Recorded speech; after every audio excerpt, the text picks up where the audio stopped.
네, 누군가의 말을 통해 시장의 이슈를 알아보는 말말말 시간입니다. 네, 오늘은 사우디의 빈살만 왕세자죠. 사우디 정부가 원유 수출량을 사상 최대로 늘리겠다고 엄포를 놓았습니다. 바로 5월부터 하루 원유 수출량을 1,060만 배럴로 올리는데요. 사우디 에너지부 당국자는 코로나로 국내 원유 소비량과 발전용 연료 수요가 줄어들었기 때문에 하루 60만 배럴 정도 수출량을 올리기로 했다고 설명했습니다. 반면에 미국은 이런 사우디의 공격적인 증산 정책을 강하게 압박하고 있습니다. 미국의 마이크 폼페이오 국무장관은 이 빈살만 왕세자에게 전화해 증산하지 말라고 압박했습니다.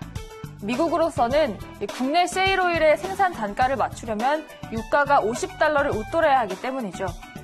이런 가운데 트럼프 대통령과 러시아의 푸틴 대통령도 전화 통화를 하고 국제 유가 안정과 코로나19 대처에 대해 논의했습니다.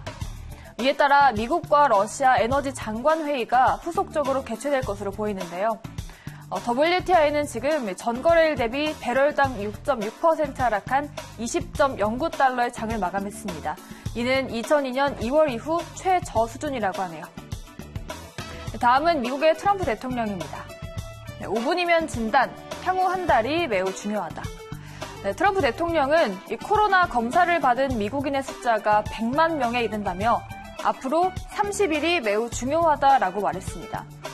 또 우리는 현재 하루에 10만 개가 넘는 샘플을 검사하고 있다며 다른 어떤 나라도 이르지 못한 수준이라고 덧붙였습니다.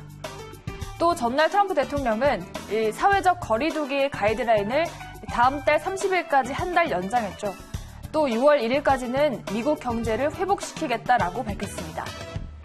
또 지금 코로나 검사와 관련해서 FDA가 신속히 결과를 알 수 있는 새 기술을 승인했다고 말했는데요.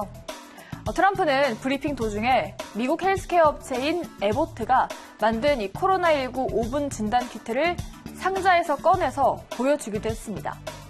이 진단 키트는 양성은 5분 안에, 음성은 13분 안에 판별합니다. 또 지금 이 미국 전역에 외출 금지 명령을 내릴 가능성을 묻는 질문에는 트럼프는 현재로서는 그럴 가능성이 거의 없다라고 말하기도 했습니다. 네, 다음은 도쿄올림픽 이슈입니다. 네, 도쿄올림픽 내년 7월 23일 개막 합의. 이 국제올림픽위원회죠. IOC와 일본 정부가 코로나19 여파로 1년 정도 연기된 도쿄올림픽 방안에 합의했습니다. 이후에는 도쿄 패럴림픽이 내년 8월 24일에 개막할 예정인데요. 이와 관련해서 모리요시로 도쿄올림픽 조직위원회 위원장도 올림픽을 언제 개막하느냐가 빨리 결정되지 않으면 안 된다라고 하면서 조직위와 함께 IOC의 의견이 대체로 조율됐다라고 말했습니다. IOC는 이후 임시이사회와 각국 국제경기단체 회장 등과의 회의를 잇따라 열어서 이 안건을 승인할 예정인데요. 일본 정부는 원래 내년 봄에 도쿄올림픽을 개최하는 방안도 검토했지만 지금 코로나19가 종식되는 기미가 보이지 않아서 여름 개최로 잡은 것으로 보입니다. 이렇게 내년 7월에 개막하면 이 당초 대회 계획과 비슷해서 일정을 조금만 조정해도 되고 이 여름방학 기간이어서 8만 명에 달하는 자원봉사자를 구하기 쉽다는 점도 고려한다고 합니다. 다음은 중국 대변인이죠. 네, 중국의 화추닝 대변인입니다. 지금 미국조차 마스크와 진단키트 같은 용품이 부족하죠. 우리뿐 아니라 지금 중국도 전 세계에 수출하고 있는데요. 중국은 하루 평균 2억 개의 마스크를 생산하고 있습니다. 시 주석은 이런 중국산 물자를 활용해 유럽의 외교를 펼쳐왔습니다. 그런데 최근 네덜란드 정부가 중국산 마스크 60만 개를 리콜한다고 밝혔습니다.